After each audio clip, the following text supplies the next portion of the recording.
Hey guys, welcome back for another tutorial. Today I will show you how to view your email password in Outlook, and to do so it's very simple, so let's get straight into it. So for this tutorial I advise you to download the Outlook app on your desktop.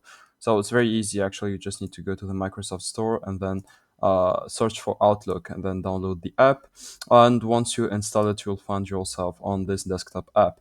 Now there is a old tutorial or a bunch of old tutorials on YouTube explaining that you have to open the Outlook app and then go to the file section, go to your account and see the account settings. Now this has been updated because the Outlook app is different now. So there is a updated method that I'm going to show you right now. So you just need to go to help and then go to support.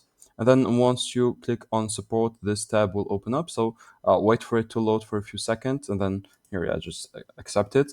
And then in the support section, just write, I lost my email password. And then, okay, so I lost my email password. I do not have access to my account outside this computer that I'm already logged in, or something like that, something along those lines, right? So in this support section here, just please give as much details as you want. If you want your solution to be fixed properly and very fast, give as much details as you can. You can record the screen if you want for the support team to solve your solution better. Just try to give as much proof as you are the owner of your account, and yeah, your solution will be fixed in 1 to 2 business days at most. So yeah, that's it guys, I hope you enjoyed this tutorial. Don't forget to like and subscribe if it helped you.